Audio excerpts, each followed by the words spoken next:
Baik, bismillahirrahmanirrahim. Assalamualaikum warahmatullahi wabarakatuh. Salam sejahtera buat kita semua.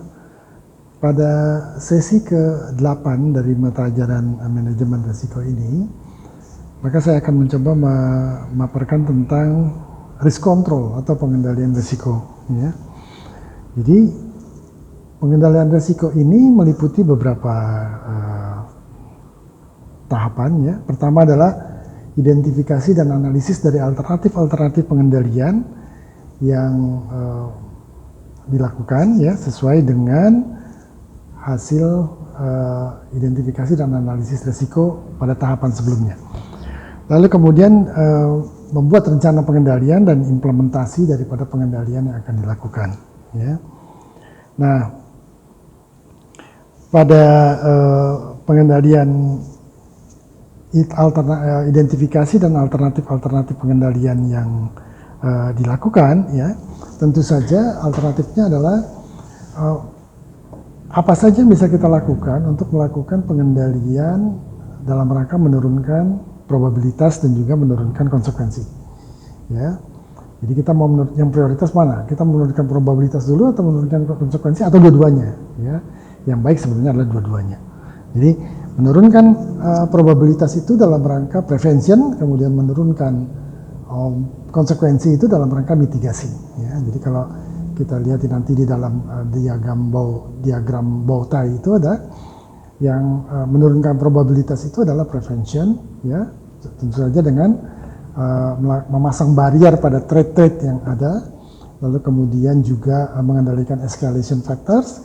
Lalu kemudian pada mitigasi untuk mengendalikan konsekuensi, ya, untuk mengantisipasi dan mencegah agar konsekuensi yang terjadi tidak melebar, begitu, tidak menjadi parah, maka bisa dilakukan containment, lalu kemudian mitigation dan juga kemudian membangun kembali, ya, membangun kembali. Ya. Nah, kemudian restoration. Jadi 3 untuk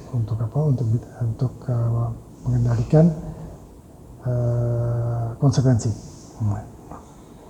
Apabila telah dilakukan pengendalian terhadap probabilitas maupun konsekuensi, ternyata sisa risiko masih ada. Ya, sisa risiko masih ada dan masih cukup banyak, masih cukup signifikan.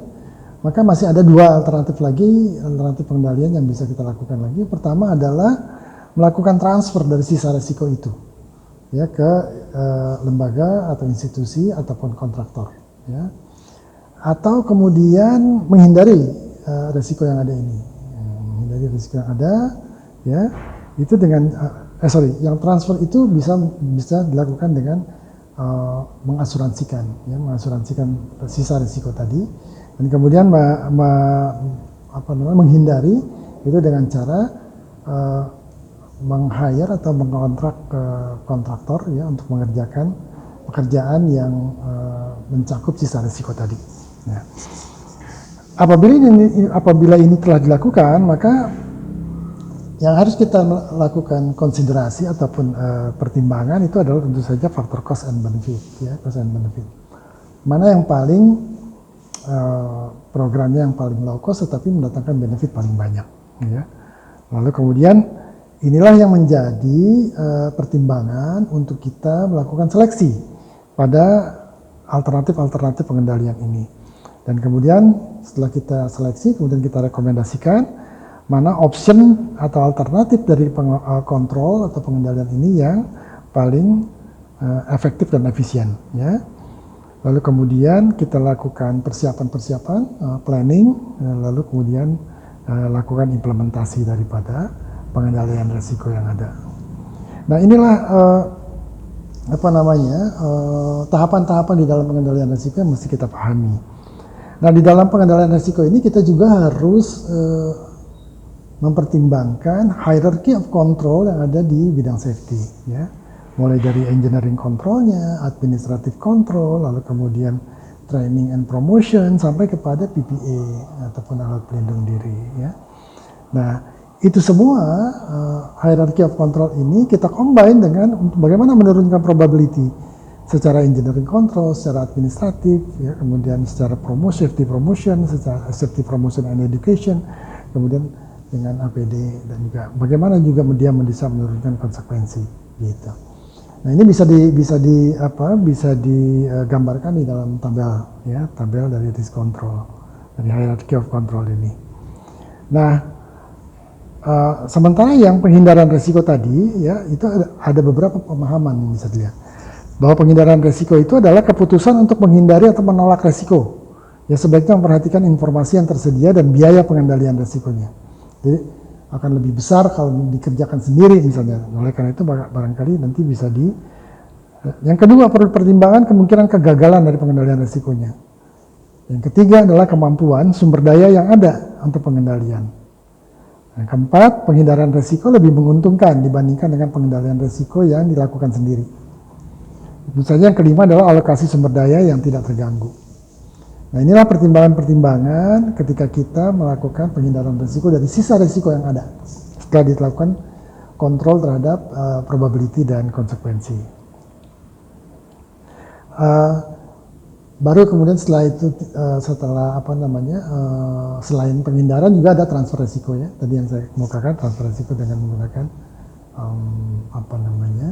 asuransi dan yang lain-lainnya. Inilah beberapa faktor tadi yang saya sudah kemukakan mengenai pengendalian risiko. Jadi kalau kita bisa summary, pengendalian risiko ini harus melihat tentu saja bisa menurunkan probability dan konsekuensi. Bahkan kalau dimungkinkan adalah dua-duanya. Ya. Bagaimana caranya?